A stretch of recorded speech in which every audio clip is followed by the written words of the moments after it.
Bismillahirrahmanirrahim. Assalamualaikum warahmatullahi wabarakatuh. Asyhadu an la ilaha illallah, asyhadu anna Muhammad Rasulullah. Allahumma sholli ala sayyidina Muhammad wa ala ala sayyidina Muhammad kama sholaita ala sayyidina Ibrahim wa ala ala sayyidina Ibrahim bil alamina innaka Hamidum Majid. Alhamdulillah kita ketemu lagi. Semoga semua pewer-pewerku dalam keadaan sehat sehingga kita bisa melanjutkan kajian-kajian kita sebagaimana waktu-waktu yang lalu. Memang akhir-akhir ini ya, kesehatan menjadi sebuah kekayaan yang semakin mahal dan mahal. Maka alhamdulillah kita diberi sehat dan kita doakan untuk saudara kita, kerabat kita, orang-orang tercinta kita yang lagi diuji kesehatannya. Semoga Gusti Allah Agung segera memberikan kesehatan untuk bisa recovery sebagaimana mula. Oke, kajian kita kali ini tajuknya adalah terjemahan kitab suci bukan kitab suci. Ya. Jadi judulnya sederhana saja. Ya, terjemahan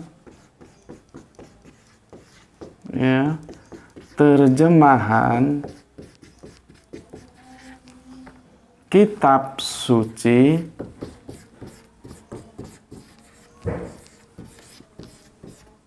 bukan kitab suci.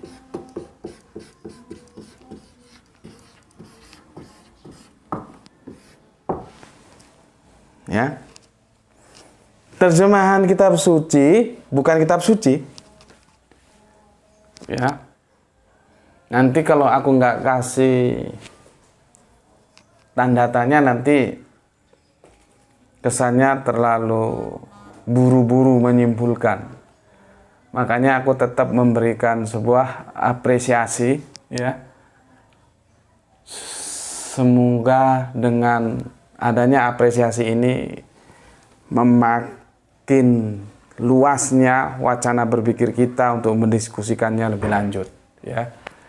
Jadi kalau misalkan nanti ada yang merasa kurang puas, boleh kita diskusikan bersama. Aduh, Bibelnya bawa sini deh. Bibel sama Al-Qur'annya Bapak mana? Itu. Atau taruh pojok sini aja. Oke. Sini. Begini, aku baca dulu sebuah komen dari teman Kristen kita. Begini, dalam setiap kali mendiskusikan Alkitab, para kristolog tak jarang meragukan keasliannya dari berbagai alasan. Di antaranya ada yang mengatakan bahwa bahasa dari Alkitab telah dirubah bahasannya sehingga tidak asli lagi. Padahal hanya untuk disesuaikan bahasanya pada tiap daerah serta tidak memakai bahasa aslinya adalah karena agar lebih mudah dipahami. Jikalau memakai bahasa aslinya, maka butuh banyak membuang waktu untuk mempelajari bahasanya ketimbang mempelajari ajaran moral dari Alkitab. Mungkin maksudnya ini daripada habis waktu untuk belajar bahasanya, nanti kapan sampainya memahami isi kitabnya, pesan dari kitabnya. Jadi diterjemahkan saja. Mungkin begitu kurang lebih maksud teman Kristen kita ini. Oke, aku lanjutkan. Lagi pula, jika halnya bahasa saja yang dirubah, tidaklah dapat dianggap telah merubah isinya, seperti halnya buku impor yang diterjemahkan.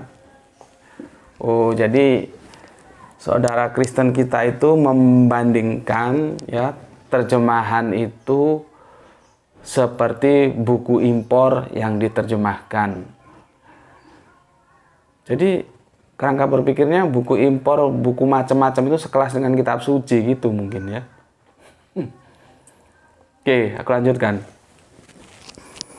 Ada pula yang menyatakan bahwa versi asli yakni Alkitab berbahasa Ibrani telah hilang. Tentunya hal ini sangatlah menyesatkan karena justru versi bahasa Ibraninya masih ada. Terus dia kasih alamat ini. http://id.id.wiki.alkitab ya bar di bawah Ibrani gitu. Berarti dia menunjukkan alamatnya gitu. Itu komentar dari teman Kristen kita. Terus tadi pagi ya, aku dapat WA dari saudara Islam kita ya, nggak tahu kok ternyata WA dia juga tentang bahasa gitu ya. Sebentar aku lihat dari mana ini, nggak lupa aku.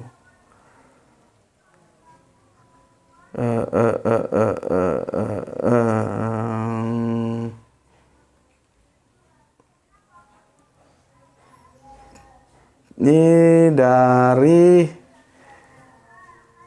Klaten ya, Mas DR dari Klaten. Klaten berarti ya tetangganya Jogja lah ya. Itu. Oke Mas DR, aku bacakan. Loh, Mas DR tuh Mas apa? Sorry. Nanti lama sebut inisial nanti bisa keliru. Ya betul, Mas DR dari Klaten. Takut keliru nyebut aku. Begini, WA-nya pagi-pagi ini sekitar jam 7-an. Assalamualaikum Gus. Tentu pastilah kita tidak bisa menemukan Injil yang bahasa firman. Karena perjanjian baru yang beredar sekarang ini kan merupakan karangan yang ditulis tahun 80-an, 90-an. Ya, berarti belum 100 tahun. Kemudian setelah tragedi penyaliban, artinya penulisan itu kemudian setelah penyaliban gitu ya. Pantas saja bahasanya Romawi dan Yunani. Yang berbahasa firman yang kita imani kan Injil yang diterima langsung oleh Yesus _ Kanjeng Nabi Isa alaihissalam. Nah, jadi aku kira komentar dari teman kita dari Klaten ini sudah bisa mewakili jawaban untuk pertanyaan teman-teman Kristen ya, yang mempertanyakan sebetulnya yang diimani teman-teman Islam itu Injil yang mana sih? Katanya Injil ini palsu kan begitu ya. Maka ini sudah dijawab. Yaitu yang berbahasa firman yang kita imani, maksudnya kami imani ini ya, Injil yang diterima langsung oleh Yesus atau Kanjeng Nabi Isa. Jadi bukan yang Matius, Markus, Lukas dan lain-lainnya. Begitu. Semoga ini juga menjadikan jawaban. Oke. Begini, untuk teman Kristenku, aku jawab dahulu begini. Bisa dibuka Lukas 16:10 ya. Lukas ini 16:10. Jadi gini, aku tidak akan menggunakan Al-Qur'an dulu ya, biar nanti jangan sampai ada kesan aku mengintervensi kerangka berpikir teman-teman Kristen dengan Al-Quran, tidak ya. Jadi biar nanti dalam sisi Al-Quran aku tidak sertakan. Jadi ini untuk teman-teman Al-Quran sekedar tahu aja ya. Banyak pernyataan-pernyataan, contohnya di surat Al-Baqarah itu bahwa memang otentisitas kitab-kitab terdahulu itu sudah diragukan, gitu loh. Ya, sudah diragukan. Makanya itu kalau kita berpikir secara abrogasi, sudah berkali-kali dalam video-video berikutnya itu saling membenarkan gitu loh. Ketika kitab suci itu diselewengkan oleh pengikut-pengikutnya atau orang-orang yang kemudian ya, maka kitab berikutnya itu untuk membenarkan. Begitu juga para nabi itu begitu. Para nabi itu menyampaikan ajaran, setelah ditinggal para nabi sekian tahun ajaran itu melenceng, maka nabi berikutnya datang untuk membenarkan atau meluruskan kembali. Jadi seirama antara kehadiran Nabi dan kitab suci itu seirama begitu. Tapi oke lah, aku tidak akan menampilkan pernyataan Al-Quran dalam surat Al-Baqarah itu dulu ya.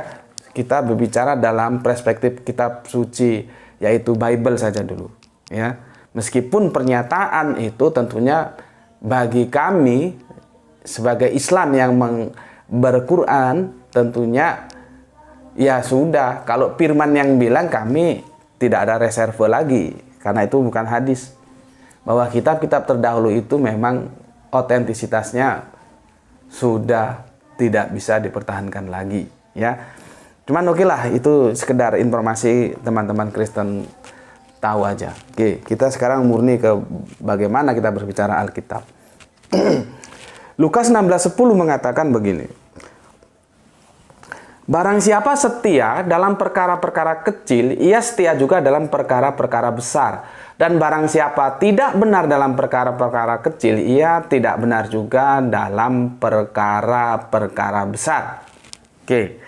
Dalam konteks ini, apologi yang telah aku baca di awal tadi dari teman Kristen kita, dia itu menganggap bahwa proses penerjemahan proses penerjemahan Alkitab ya dari satu bahasa ke bahasa lain, dari bahasa resmi ke bahasa berikutnya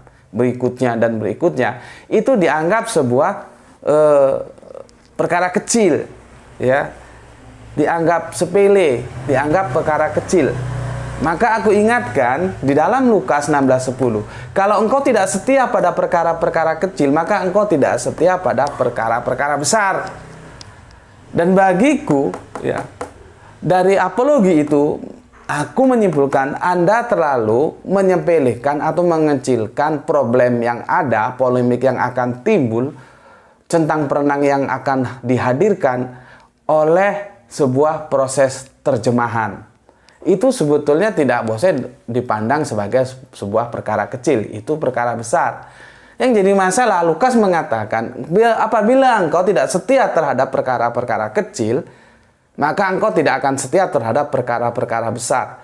Nah, yang dilakukan oleh apologet Kristen kita ini, saudara Kristen kita ini, bukan sekedar itu, tetapi dia menganggap perkara besar itu menjadi perkara kecil. Jadi lebih bahaya dari Lukas 16:10. Itu masalahnya. Oke, ya.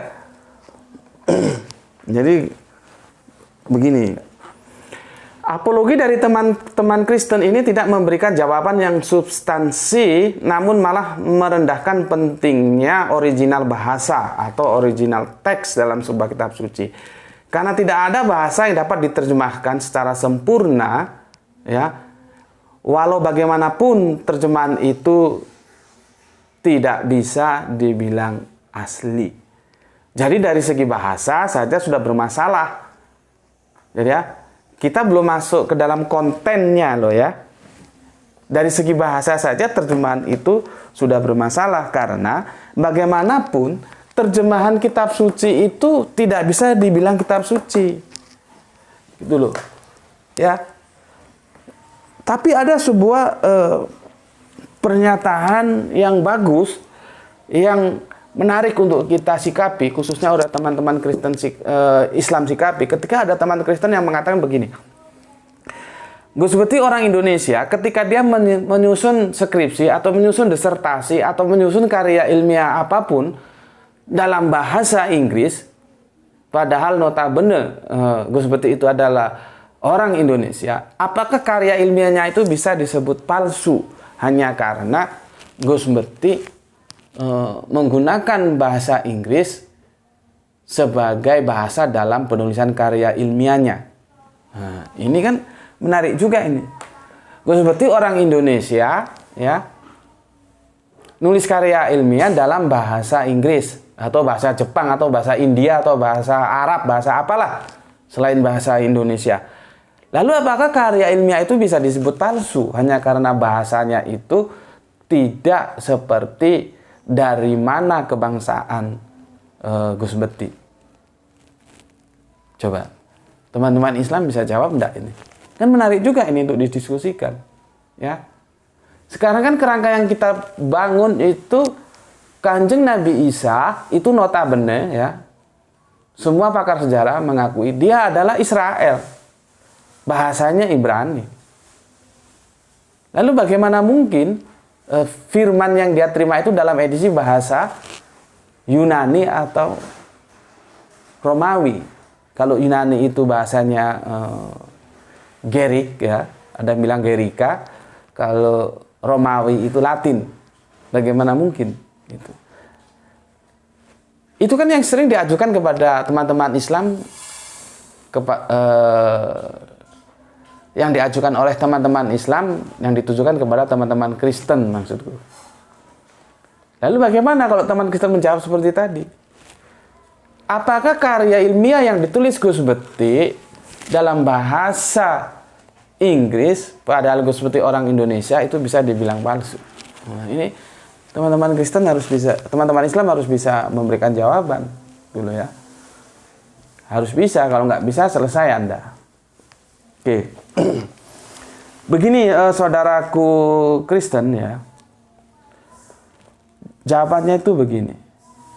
Sebetulnya tidak sesimpel itu kita menganalogikan karya ilmiah dan kitab suci. Tidak begitu cara melihat apakah ini asli atau palsu. Tidak begitu, ya. Tetapi, ya, yang menjadi parameter adalah ketika firman itu disampaikan kepada penerima, yaitu para nabi. Itu edisi bahasanya apa? Itu loh. Yang jadi masalah itu di situ. Seandainya, ya, seandainya dulu meskipun Kanjeng Nabi Isa itu orang Israel yang berbahasa Ibrani, ya, terus dikirimlah wahyu untuk Kanjeng Nabi Isa atau Yesus itu dalam bahasa Jawa misalnya. Ya kita ya enggak masalah. Berarti firman itu harus dalam edisi bahasa Jawa. Gitu. Tapi kan menjadi tidak connect. Apa yang mungkin, ya, nabinya itu orang Israel terus firmannya bahasa Jawa. Gitu loh. Ya, jadi ada dua sisi yang itu tidak bisa dipisahkan antara bahasa, ya, dan kebangsaan itu. Makanya kan kita coba teman-teman lihat videoku beberapa tahun yang lalu, ya, ketika aku menjelaskan tentang Al-Quran, ya, salah satu otentisitas yang dia jaga adalah bahasa. Aku sudah katakan bahwa bahasa itu begitu penting, dan aku mengambil contoh Sumpah Pemuda. Itu kita berbahasa satu, bahasa Indonesia. Itu kalau nggak ada persatuan bahasa, bisa kacau kita. Makanya kemerdekaan itu yang beberapa tahun kemudian, Anda bisa hitung, silakan hitung dari 1928 sampai 1945 itu berapa tahun itu. Itu alhamdulillah, pemuda-pemuda kita dulu nggak seperti pemuda-pemuda sekarang. Seperti zaman kita ini pemuda-pemudanya kan sudah gila dunia semua. Kok zaman dulu kan cintanya terhadap tanah air itu begitu, kalau emas bilang tuh 25 karat gitu ya. Bayangkan tahun 1928 mereka sudah persiapkan untuk menyongsong 1945. Maka terjadilah Sumpah Pemuda yang salah satunya bahasa persatuan, yaitu bahasa Indonesia. Itu menunjukkan pentingnya bahasa. Maka kembali tadi, karya ilmiah seseorang itu tidak bisa dibandingkan dengan kitab suci. Gitu loh. Jadi kembali, perbandingan itu tidak apple to apple. Cuman aku tetap memberikan apresiasi dengan menjawab, oke lah, oke. Tetapi apa yang mungkin, ya, kalau nabinya itu orang Israel, terus wahyu atau firman dari Allah yang diberikan kepadanya itu berbahasa Jawa, itu nyambung nggak? Benang merahnya ada nggak? Kan nggak ada. Jadi kalau nabinya orang Israel, ya, kita lihat orang Israel itu berbahasa Ibrani, ya, maka firman yang dia terima itu harus dalam edisi bahasa Ibranium. Begitu. Tidak mungkin terus bahasa Yunani atau bahasa Romawi. Nanti teman-teman Islam jadi tanya, sejak kapan firman itu diturunkan Allah dalam bahasa Yunani? Jadi berabe gitu ya. Jadi itu jawabanku ya untuk teman-teman Kristen. Oke. Sekarang aku akan buktikan ya bagaimana bahasa itu punya peran penting ya. Ini nanti juga untuk teman-teman Islam ketika aku bahas Al-Qur'an ya. Karena teman-teman Islam juga ada yang kebangetan. Sudah berulang kali dikasih tahu, gobloknya juga nggak hilang-hilang. Ya, tentunya untuk mereka yang mengakui bahwa Kanjeng Nabi Muhammad buta huruf dan buta huruf itu bukti otentisitas Al-Quran, itu kan ngawur. Berapa kali aku ngomong, Al-Quran tidak pernah menggunakan sebagai bahan sebuah apologi Nabi yang buta huruf sehingga Al-Quran itu otentik. Itu tidak pernah ya, memang Nabinya tidak buta huruf dulu. Yang digunakan, ini yang Islami dengar telinganya. Yang digunakan Al-Quran itu adalah bahasa. Salah satu bentuk otentisitas Al-Quran. Dan itu sudah aku ulangi berkali-kali dalam video-video yang lalu. Ya. Jadi jangan lagi ngomong, Nabi Muhammad itu buta huruf. Itulah bahwa Al-Quran itu asli. Ini kan ngawur ini. Ya, sangat ngawur gitu. Nggak ada Al-Quran itu menggunakan kebuta hurufan Kanjeng Nabi untuk mempertahankan sebuah argumentasi bahwa Al-Quran itu original. Karena apa? Ya karena memang Nabi tidak buta huruf. Yang digunakan Al-Quran itu apa? Bahasa. Ya. Oke, sekarang aku lanjut ke teman-teman Kristen. Dan ini siksak ya, kita ngobrol mengalir sajalah ya. Meskipun ini tetap dalam bingkai kerangka akademik ya. Artinya sebuah pernyataan itu disampaikan dengan argumentatif. Argumentatif itu ada dalilnya ya. Disampaikan dengan baik gitu ya. Meskipun setajam apa runcingnya perbedaan di antara kita itu, kalau kita bingkai secara akademik itu akan tetap menjadi sesuatu yang indah ya. Jadi aku tidak mau berbicara di luar bingkai akademik. Oke, aku buktikan untuk teman-teman Kristenku supaya tidak lagi meremehkan makna sebuah terjemahan itu menjadi perkara kecil. Tidak, itu perkara besar. Karena orang memahami pesan itu nanti ya dari terjemahan itu. Ya. Sekarang ya, kekristenan itu dalam mensikapi Yohanes ya 1:1 ini berbeda loh antara Kristen Unitarian atau Kristen Tauhid atau Saksi Yehova atau Mormon dengan Kristen mainstream ya, mainstream gitu aja lah, aku siap sebut mainstream ya, yang ini Allah tunggal ya, yang ini Allah Tritunggal.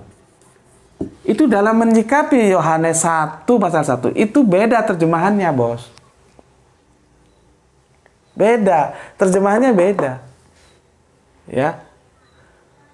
Kalau di teman-teman Kristen yang pahamnya Tritunggal itu mengatakan pada mulanya firman, firman itu bersama-sama dengan Allah dan firman itu Allah.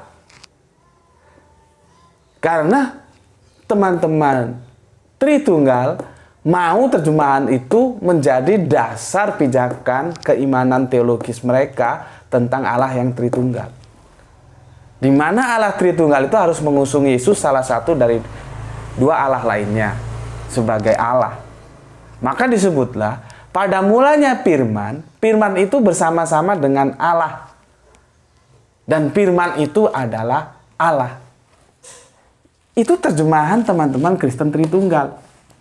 Tapi terjemahan teman-teman Unitarian yang Allahnya tunggal atau Saksi Yehova atau Mormon itu beda lagi. Kalau teman-teman Unitarian pada mulanya adalah firman, firman itu bersama-sama dengan Allah dan firman itu ilahi. Beda kan? Ilahi dan Allah itu beda. Ilahi itu karakter, sifat, sedangkan Allah itu personalnya, eksistensinya. Beda. Ini baru satu ayat aja diterjemahkan berbeda. Ujungnya itu berbeda secara diametral. Nggak mungkin Kristen Unitarian itu dalam konsep Tuhan ketemu dengan Kristen Tritunggal. Nggak mungkin. Sampai kiamat ini nggak mungkin. Itu dari masalah apa? Karena terjadi perbedaan masalah terjemahan. Itu contoh sederhana bahwa kita tidak boleh menyepelekan terjemahan. Terjemahan itu tetap masalah besar. Ya. Beda antara bersifat ilahi dan eksistensi Allah itu berbeda. Ya. Jadi Kristen Tauhid atau Unitarian pada mulanya adalah firman, firman itu bersama-sama dengan Allah dan firman itu ilahi atau mempunyai sifat keilahian. Kalau Tritunggal pada mulanya adalah firman, firman itu bersama-sama dengan Allah dan firman itu adalah Allah. Beda pemahamannya. Sekarang kita mau tanya, terjemahan mana yang benar? Apakah terjemahan Kristen Tauhid bisa menghakimi terjemahan Kristen Tritunggal? Apakah terjemahan Kristen Tritunggal bisa menghakimi terjemahan Kristen Unitarian? Jawabnya tidak. Terjemahan dan terjemahan itu tidak bisa saling menghakimi. Yang bisa menghakimi ya otentisitas bahasanya itu di mana. Gitu loh. Ya. Nah, kalau ujung-ujungnya ditarik, ini nanti diakui secara mainstream bahwa Yohanes 1 pasal 1 itu original teksnya ada dalam edisi bahasa Yunani. Sementara kita abaikan sajalah sebuah pertanyaan. Sejak kapan memang Allah itu berfirman dalam bahasa Yunani? Itu kita abaikan dulu lah ya. Oke lah, supaya diskusinya bisa mengalir dengan enak untuk kita nikmati ya diskusi ini. Ya. Jadi aku tidak ingin dalam diskusi ini ada saling hujat. Udahlah enggak. Itu sampah lah, enggak perlu lah ya. Setuju sampaikan dengan dalil, enggak setuju sampaikan dengan dalil, argumentasinya gimana, kerangka berpikirnya mana. Kalau kita ketemu ada meeting point ya alhamdulillah, haleluya ya. Haleluya itu hampir sinonim dengan alhamdulillah, itu bahasa Ibrani ya. Terpujilah Yah ya. Kalau kita ketemu, kalau nggak ketemu ya sudah saling menghormati aja, gitu. Kan indah kalau begitu. Oke, ini ujung-ujungnya berbahasa Yunani yang diakui oleh mainstream, ya berbahasa Yunani. Nah, masalahnya Kalau kita tarik teks itu ke bahasa Yunani, ya, aku ini belum jelaskan loh ya. Aku ini masih pakai sebuah introduction menjelaskan kepada kalian bagaimana pentingnya original teks itu loh ya. Nih, agak sulit aku tulis keseluruhan ya. Jadi begini, en arche, en hologos, ya. Pada mulanya adalah firman. Kai hologos en prostonteon. Dan firman itu bersama-sama dengan Allah. Kai theos en hologos. Nah, di sini terjadi pertarungan mereka ya. Antara yang kalimat pertama itu tonteon. Ini tonteon. Ya. Tonteon. Sedangkan kalimat di akhirnya kai theos hologos. Ini theos. Masih nambah. Ini theos. Ini loh. Pertarungannya kan di sini. Ya. Ini pertarungannya di sini. Pertamanya, ini sama-sama diterjemahkan Allah dalam terjemahan kita. Kan kacau. Ya, tonteon ini ya, ini yang teon ini pertama, kedua ya. Jadi Allah ya, dalam edisi bahasa Indonesia terjemahan ini sama-sama diterjemahkan Allah. Ini juga diterjemahkan Allah. Nah, kalau terjemahan ya, terjemahan menghakimi terjemahan nggak bisa, bos. Terjemahan menghakimi terjemahan itu nggak bisa karena sama posisinya, sama-sama terjemahan. Lo nggak ada apa lu mau menghakimi gue? Yang bisa menghakimi itu ini loh, bahasa originalnya. Kalaupun originalnya teks itu sementara kita terima, ya itulah bahasa Yunani, ya wis lah gitu. Sebetulnya kalau kita diskusikan ini menjadi ribet lagi. Sejak kapan ada Allah berfirman dalam edisi bahasa Yunani? Itu nanti akan semakin menjurus. Benarkah ini tidak disadap dari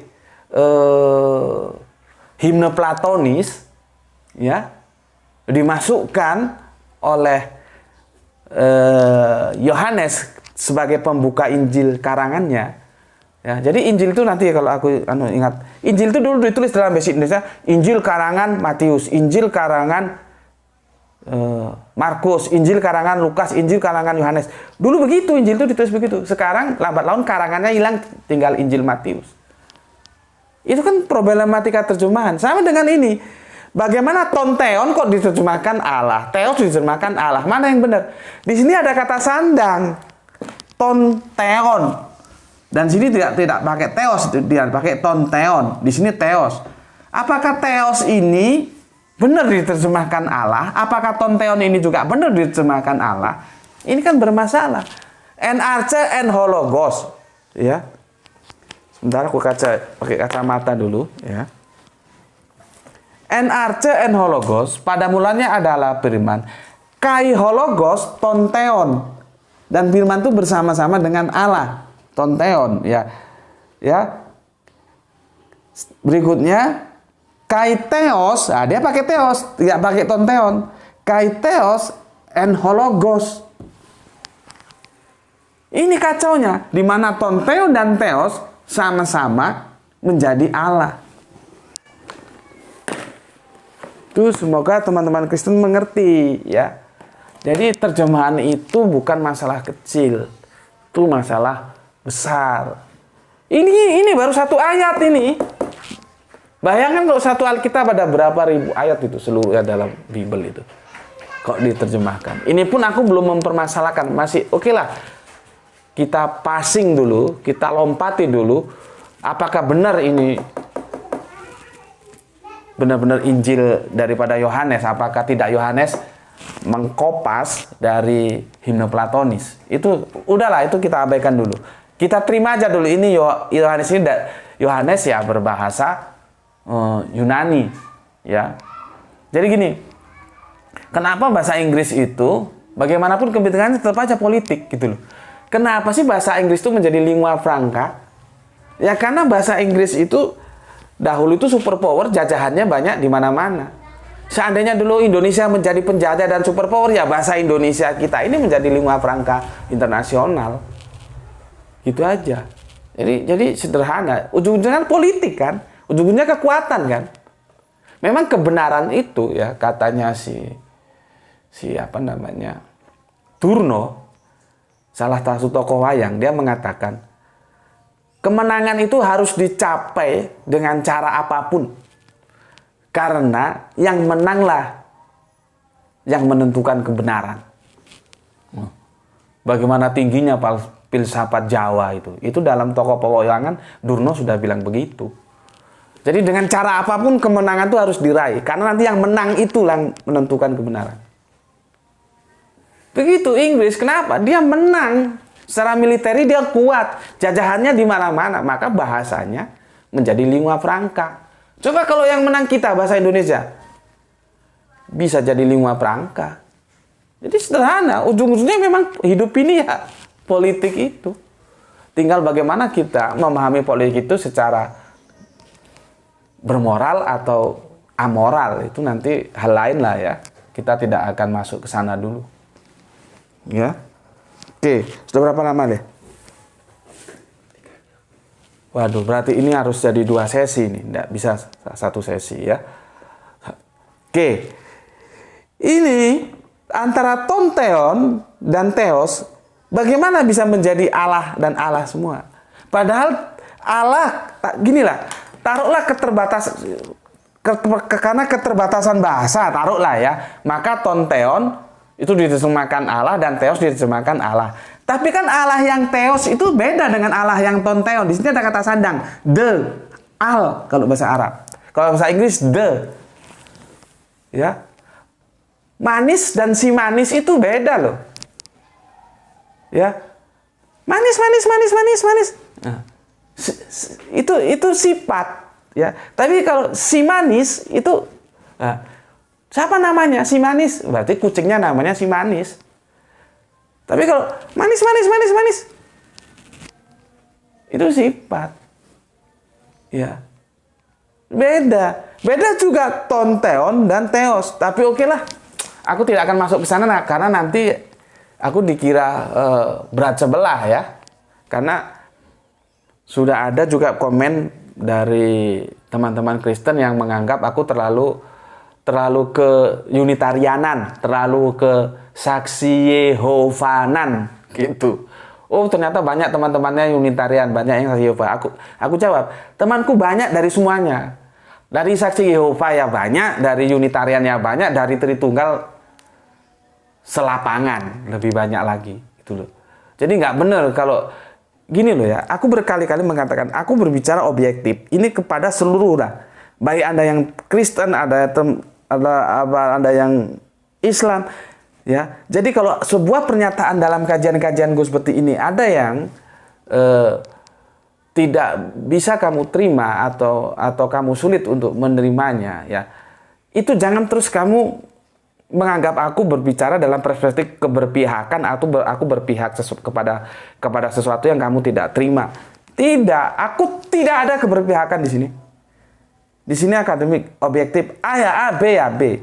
Jadi kalau ketika aku bilang A, itu memang harus aku bilang A. Terus kamu nggak setuju dengan A karena kamu B, terus kamu bilang aku berpihak. Tidak boleh begitu. Apa gunanya kita membuat kajian dengan perspektif ilmiah? Ilmiah itu merah bilang merah, hijau bilang hijau. Hitam bilang hitam. Begitu juga kalau aku ini dikatakan aku terlalu Unitarian, terlalu saksi Yehova, tidak benar. Gitu loh. Ya, tidak benar. Makanya aku tidak akan meneruskan, ya. Karena kalau aku teruskan nanti aku dikirain berpihak kepada Unitarian. Yang jelas aku tunjukkan kepada teman-teman Kristen yang meremehkan sebuah terjemahan, jadi dianggap proses pengalian bahasa dari original teks ke bahasa Tuhan itu masalah kecil. Itu salah, bos. Itu masalah besar. Contohnya di depan mata ini. Bagaimana Yohanes 1 pasal 1 itu menjadi beda ketika diterjemahan secara beda, dan itu menyentuh pada konsep tentang theos. Itu adalah dasar dari semua agama, bahkan itu dasar utama dari segala dasar. Seperti Kanjeng Nabi Isa atau Yesus bilang, hukum yang pertama itu apa? Pengenalan kita tentang Allah. Itu hukum yang pertama. Sudah bermasalah. Karena apa? Terjemahan tadi. Gitu loh. Terus bagaimana mungkin ya apologet Kristen kita ini mengatakan demikian. Aku ulangi lagi ya. Aku ulangi ini semoga paham. Dalam hal setiap kali mendiskusikan Alkitab, para kristolog tak jarang meragukan keasliannya dari berbagai alasan. Di antaranya ada yang mengatakan bahwa bahasa dari Alkitab telah dirubah bahasanya sehingga tidak asli lagi.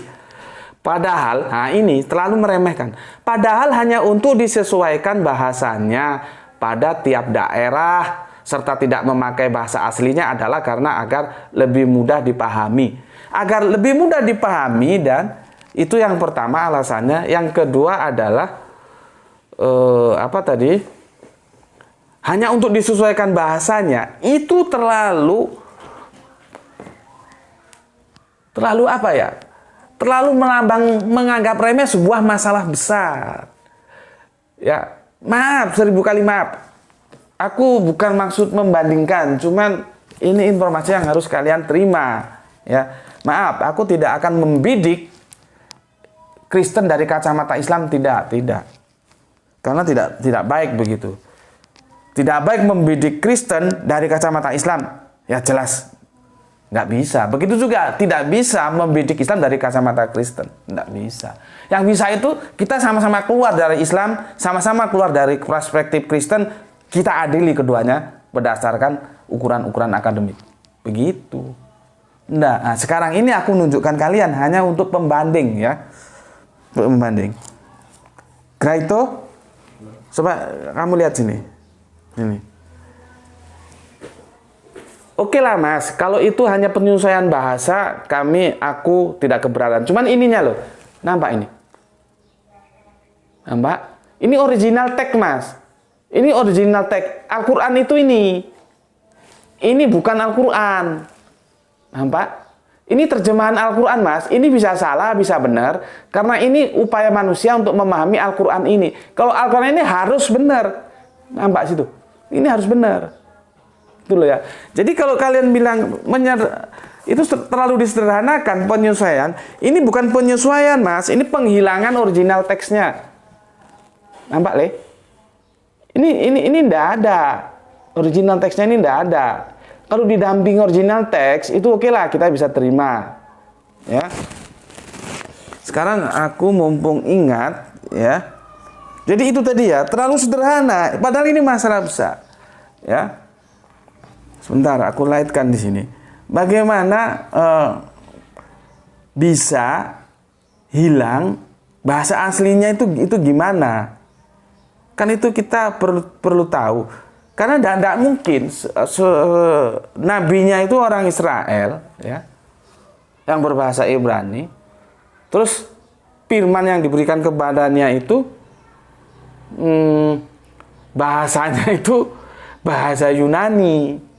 Itu cobalah kalian pikir bagaimana sih untuk memahami itu nyambung nggak? Nyambung nggak itu? Kan ya enggak bisa. Bagaimana mungkin ya? Dan kita lihat dari sisi manapun itu sesuatu yang enggak mungkin lah ya. Enggak mungkin bisa begitu. Ini aku carikan kamu ya. Bagaimana Injil dulu itu Injil karangan. Nih, lihat kamu bisa pas enggak ini? Kamu yang bawa tunjukkan bahwa ini kitab Injil karangan Matius. Nih, coba tunjukkan. Kamu belajar kitab Injil karangan Matius. Nanti tunjukkan kitab Injil karangannya itu yang penting supaya tahu. Kitab Injil karangan Markus, 4-4-nya itu ada 4 Injil itu. Itu karangan semua. Injil karangan Matius, Lukas, Markus, sudah, terakhir Yohanes, sudah. Karangannya itu sudah tertulis. Nah, itu Mas. Dulu Injil itu begitu. Dah sekarang lambat laun ya, karangannya dihilangkan. Karangannya dihilangkan sehingga ini, itulah gunanya kita perlu, dari teman-teman Islam, teman-teman Kristen juga ya. Kalau Anda punya Injil edisi lama, itu berharga sekali, disimpan di perpustakaanmu ya. Seperti Injil ND itu bagus ya. Seperti kemarin terjemahan, itu ada teman Kristen juga, aku bilang, ini anak ini ngerti atau enggak ngerti ya gitu. Apakah dia tidak bisa membedakan antara langit dan surga? Langit dan surga itu beda. Langit bukan surga, surga bukan langit. Masalahnya Yesus itu dalam terjemahan-terjemahannya ada yang mengatakan diangkat ke langit, ada yang mengatakan diangkat ke surga. Yang benar mana? Tetapi seperti yang aku bilang kemarin tentang akal, masalahnya kalau kita beragama tidak pakai akal, hanya pakai hati, ya pakai hati itu tidak bisa. Sudahlah, hati itu tidak bisa digunakan untuk mencari kebenaran, karena dia berbicara dalam perspektif perasaan. Jadi kalau perasaanmu sudah senang, dulu kamu mencari agama tidak pakai akal, hanya pakai hati, sudah senang, meskipun agama itu salah, tetap aja kamu bela. Seperti itu kemarin, ya. Dia mengabaikan adanya bedanya terjemahan. Kenapa di Injil yang satu disebut Yesus itu diangkat ke surga, tapi yang satu disebut ke langit? Dia tidak mau tahu itu perbedaan. Pokoknya kan yang penting dia ke surga. Ke surga gundulmu apa? Terus bagaimana terjemahan lain yang mengatakan dia ke langit? Gitu. Ya. Nah, ini aku beri contoh. Contoh sekarang itu karangannya sudah hilang. Mbak Le, sekarang begini Injil Matius dia. Ini problematika terjemahan. Ya, supaya lengkap. Injil Markus. Ya. Nampak jelas dah? Kamu lihat nih. Injilku semua ada merah-merahnya. Karena aku belajar. Nah, ini ada merahnya. Kita ambil acak. Ini ada merahnya. Nih, kita ambil acak lagi. Ini ada merahnya. Kita ambil acak lagi. Ini ada merahnya. Jadi ini ada merahnya, ya. Ambil acak lagi. Ini ada merahnya. Ambil acak lagi. Ini ada merahnya. Ambil acak lagi. Ini ada merahnya. Itu bukti aku belajar. Ya. Jadi aku belajar sungguh-sungguh. Tadi Injil apa deh? Markus. Matius, Markus, sekarang Lukas, ya. Markus sudah, Lukas. Ini dia, karangannya sudah hilang. Udah. Jadi kita itu by data. Aku bukan, ini menghujat gundulmu apa? Orang Islam itu tidak boleh menghujat. Orang Kristen pun tidak boleh menghujat. Karena ajaran Islam dan ajaran Kristen itu ketika dia berdiskusi mempertanggungjawabkan dengan iman, dalam Islam itu dikatakan janganlah engkau berdebat dengan ahli kitab kecuali dengan cara yang paling baik, kecuali kepada mereka-mereka yang memang kurang ajar. Tapi kita diupayakan dengan cara yang paling baik. Begitu juga Petrus mengatakan, apabila engkau dimintai pertanggungan jawabmu tentang Yesus Kristus, sampaikanlah dengan lemah lembut. Sama kan? Kalau kita sama-sama memegang ini ayat dalam diskusi kan enak gitu. Ya. Jadi semua diskusi-diskusi dalam channel ini aku upayakan, aku jaga ketat, kita berbicara dalam peringkai akademik. Ya. Tidak boleh, tidak ada untungnya saling menghujat itu. Nih, lihat. Injil Yohanes, ya kan? Karangannya hilang. Ya kan? Nah, jadi itu udah berapa lama deh? Oke. Itu dulu ya aku sampaikan. Ini berarti ini sebentar. Ini seri 1, besok ke seri 2. Ini seri 1 ya. Besok kita ke seri 2. Tetapi kalau seri 2 besok kita berbicara dalam perspektif sejarah ya. Sejarah itu sebetulnya kemana itu bahasa aslinya Bible gitu ya, atau PL, nanti aku baca Bible ramai lagi, gini aja habis Perjanjian lama dan perjanjian baru itu kan, ini kan semua sudah dalam edisi bahasa Indonesia semua, ya. Terus kemana sih bahasa aslinya itu? Belum lagi nanti kok ditanyain, itu diterjemahkan dari mana? Nah kalau itu diterjemahkan dari terjemahan kan lebih babak belur lagi. Seperti ini loh. Ini keterbatasan bahasa. Jadi gini ya. Pada waktu itu aku ke Surabaya. Terus aku diajak mampir oleh teman yang saudaranya jadi dekan jurusan bahasa Inggris salah satu universitas favorit di Surabaya. Gitu. Ya. Jadi dekan, ibu-ibu, beliaunya ibu-ibu bukan bapak-bapak. Begitu aku mau pulang, aku setengah guyon. Bu, tolong terjemahkan untukku satu kata, Bu ya. Satu kata dalam bahasa Inggris. Satu kata, Bu ya. Lihat, satu kata, Bu. Dalam bahasa Inggris.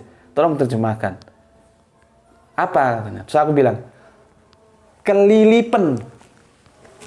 Coba. Terjemahkan satu kata dalam bahasa Inggris, kelilipan. Aku langsung orang Jawa bilang digablok. Sampai ini kok nono ay mas gitu. Kamu itu ada-ada aja mas gitu. Digablok itu di gini. Dari belakang apa namanya nih? Bahu. Dipukul dari belakang bahunya itu, digablok sama senyumnya. Kamu ini ada-ada mas gitu. Itu bukti bahwa sebuah bahasa itu tidak bisa pas 100% ketika diterjemahkan ke bahasa lain. Tidak bisa. Sekarang jangankan kelilipan itu bahasa Jawa ya. Jangankan diterjemahkan ke dalam bahasa Inggris. Kelilipan coba terjemahkan dalam bahasa Indonesia saja. Bisa enggak? Satu kata. Kan enggak bisa. Makanya kita enggak bisa meremehkan permasalahan terjemahan itu masalah kecil. Jadi enggak apa-apa diterjemahkan bahasa aslinya juga enggak usah diurus. Enggak apa-apa. Masalahnya seperti ini. Ketika tonteon menjadi Allah, teos pun menjadi Allah. Ini persis ya. Persis seperti ini loh. Karena kita juga kekurangan bahasa ketika house ya. Apa satu lagi Le? Kamu kan pinter. Home ya, kamu pinter kok enggak pinter tak jewer kupingmu. Ini ketika dia masuk ke dalam edisi bahasa Indonesia, bisa lihat ini. Ini cuma satu kata, rumah. Ini rumah. Padahal ya rumah yang home itu tidak sama dengan rumah yang house. Itu loh. Nggak sama. Meskipun akhirnya menjadi satu kata, house yang menjadi rumah, home yang menjadi rumah. Orang Inggris nggak akan pernah mengatakan house alone. Itu nggak pernah. Mesti mengatakan home alone. Begitu juga orang Inggris nggak pernah mengatakan home for sale. Nggak pernah. Mesti house for sale. Kebetulan tahun 80 berapa itu, 80-an, kamu lihat Lucifer itu ada lagu idolaku judulnya itu House for Sale. Ya.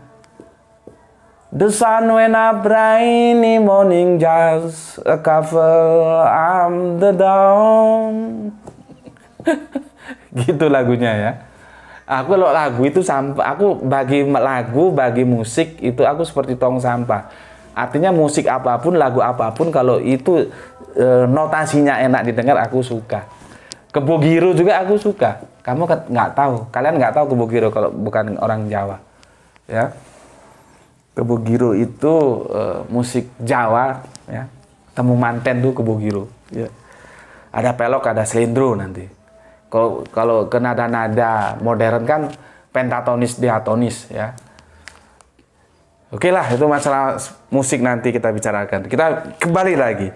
Jadi kasus ini, ya, kasus house menjadi rumah dan home menjadi rumah, nih ya, supaya ini tak bela-belain aku pakai 3 warna supaya gampang ya. Ini ya, kasus house menjadi rumah dan home menjadi rumah itu apple to apple dengan ini. Ini, nampak kan deh? Nampak kan deh? Nampak deh? Ya, dengan ini itu apple to apple ini. Ini apple to apple, ya. Ini tinggal nambah aja ini, ya. Ini ke satu house, ya, menjadi rumah. Yang kedua home juga menjadi rumah. Ini yang ke satu tonteon, ya, menjadi Allah. Yang dua, Theos ini juga menjadi Allah. Sekarang kalau dipaksakan terjemahannya begini, oke lah. Jadi aku membuka dua pintu apa ya namanya? Dua pintu lompatan supaya diskusinya berjalan. Pertama, aku menerima, oke lah, aku terima dulu bahwa ini firman dan ini dalam bahasa Yunani. Oke lah. Kita tidak permasalahkan dulu apakah yang mungkin Allah itu berfirman dalam bahasa Yunani. Itu kita abaikan dulu. Nah, sekarang ini juga itu pertama, lompatan pertama. Pintu lompatan yang kedua, oke lah, ini kita terjemahkan Tonteon itu Allah, Theos itu Allah. Oke lah. Sama dengan ini. House itu rumah, home itu rumah. Tapi kamu harus bisa memahami bahwa Allah yang Tonteon itu tidak sama dengan Allah yang Theos. Itu loh maksudku. Sama seperti rumah yang house itu tidak sama dengan rumah yang home. Wis. Nek kene sampai kon nggak ngerti aja ya wis mbuh. Ya apa carane jelas. Ya. Jadi intinya terjemahan kitab suci bukan kitab suci, maka terjawab. Terjemahan kitab suci itu memang bukan kitab suci. Ya. Bagaimana mengukur terjemahan itu? Apabila dia sudah bergeser dari bahasa bagaimana pertama kali dia diturunkan. Jadi, aku mengambil sampel Yohanes 1:1 ini supaya lebih mudah. Bayangkan, ini ada berapa ribu ayat ini? Ya. Kalau Al-Quran kan tuh 6.236 ayat. Jadi teman-teman Islam juga kupingmu dengar no. Jangan lagi ngomong Al-Quran tuh 6.666 ayat. Kalau ulamamu, kiaimu, ustadzmu ngomong gitu suruh ngitung lagi tuh pakai kalkulator. Ada berapa ayat tuh? Masa ngitung gitu aja nggak becus. Ya. Ini cas deh. Habis. Ya. Ini tuh ada berapa ribu ayat? Aku belum pernah ngitung ini. Satu ayatnya sudah bermasalah seperti itu. Bandingkan kalau ini semua. Dan ini satu pun tidak ada original teksnya, tidak di sampingnya sini. Kalau Al-Quran kan di sini original teks, sini terjemahan. Original teks, lalu di samping. Fungsinya apa? Ada kontrol. Lah kalau ini kita mau ngontrol gimana? Gitu loh. Ya. Aku ulangi lagi, aku perjelas lagi. Fungsi original teks itu ditampilkan. Ini kontrol. Tambah ya. Nah, ini kontrol ini. Ini Al-Quran, ini terjemahan. Ini untuk mengkontrol ini atau ini dikontrol ini. Nggak bisa lepas dia. Makanya kita rame di sini nggak apa-apa. Aku kan sering rame dengan terjemahan-terjemahan Depak. Meskipun aku katakan tidak semua terjemahan-terjemahan Depak itu salah. Dan untuk pemula nggak apa-apa kamu pakai terjemahan Depak seperti ini. Tapi ketika nanti kamu masuk ke dalam intipati kebenaran Al-Quran, kamu akan banyak merasakan, oh Depak kok terjemahannya gini ya. Itu nantilah bertahap ya. Tapi setidaknya untuk pemula nggak apa-apa, terjemahan Depak masih lumayan lah, masih bisa dipakai meskipun di sana sini juga ada yang salah. Tuh. Nah, nanti kalau aku mengatakan terjemahan Depak salah, terus aku menerjemahkan lagi, terjemahannya itu nanti dihakimi oleh ini. Original teks itu untuk menghakimi terjemahan. Ya. Seperti kemarin ada yang tanya bahwa surat 6101 enggak salah itu. Bagaimana dia punya anak sedangkan dia tidak punya istri gitu. Ternyata terjemahannya bermasalah, itu bukan istri. Sohibatun itu bukan istri. Tarik ke original teksnya. Ya. Seandainya original teksnya nggak ada Al-Quran, kita masih berantem aja. Bagaimana? Sini kok Allah kok punya istri nih? Karena kalau Allah itu punya istri, maka tidak secara eksplisit Allah itu laki-laki karena dia jadi suami. Gitu loh. Subhanallah, aku kalau baca ayat itu ya bagaimana Allah itu sudah mempersiapkan nanti kalau ada orang-orang yang kurang ajar, dia dengan kekurangan ajarannya itu tidak bisa mengakali Al-Quran, tidak bisa. Makanya Allah tidak mau pakai istri, tapi pakai sahabat, dia pakai sohibatun. Yang jadi masalah, sohibatun itu oleh Depak diterjemahkan menjadi istri, sehingga kalimatnya bagaimana dia punya anak orang dia tidak punya istri. Ya ini kan kacau. Karena kalau di sini istri sudah dipatok istri, maka Allah otomatis suami dan suami itu jadi laki-laki. Padahal di mana Allah bergender kan kita tidak tahu. Kalau Allah mereka laki-laki itu ya urusan mereka lah ya. Hak-hak mereka terserah saja. Tapi Allah kita tidak laki-laki, tidak perempuan. Karena apa? Kita tidak tahu Allah itu laki-laki atau perempuan. Meskipun dia pakai huwa, tidak pakai hiya. Itu keterbatasan bahasa. Seperti yang aku bilang kemarin. Untuk sesuatu yang gaib itu kita perlu bimbingan firman. Kalau kamu ngomong firman Allah itu laki-laki, firmannya mana? Kalau kamu ngomong Allah itu perempuan, firmannya mana? Itu ya. Itu harus eksplisit, tapi kan tidak ada. Karena tidak ada, ya sudah. Seperti apa dikatakan dalam kitab Ulangan 29. Bagi kita hanya yang Allah berikan saja. Nah, gitu loh. Jadi bagi kita apa yang Allah firmankan saja. Kalau Allah tidak firmankan itu urusan Allah, itu hak-hak Allah. Jadi kita, Islam, tidak bisa mengatakan Allah itu laki-laki atau perempuan. Kenapa? Ya tidak diinformasikan kok. Kalau kamu ngomong laki perempuan, kamu kan ngawur berarti. Dari mana dalilnya? Karena itu tadi apa? Masalah terjemahannya. Coba sini, ini sudah mau adzan. Coba buka Al-Quran 6101 coba. Surat 6101. Coba. Sebelum ini sudah mau masuk adzan. Surat 6. Surat 6 terlalu lama kamu bukanya dari belakang itu. Kamu buka dari tengah. Surat 6 kan sudah Bapak bilang nomornya, nggak bilang suratnya, lebih gampang. Surat 6, nomornya 101. 101. Nah ini. Dia pencipta langit dan bumi. Bagaimana dia mempunyai anak padahal dia tidak mempunyai istri? Kan jadi kacau. Aku ini begitu tak cermati secara sangat ayat ini. Ternyata istri ini dari terjemahan mana? Sohibatun. Sohibah ini. Ya salah. Sohibah itu teman, pasangan, bukan istri. Itu loh. Kalau pasangan, maka nggak bisa menentukan Allah laki atau perempuan. Begitu juga dalam teman-teman Kristen kita, ya. Kenapa? Ini untuk sharing aja. Kenapa aku bisa mengkritik terjemahan-terjemahan yang salah dari Depak? Karena original teksnya ada. Original teksnya ada.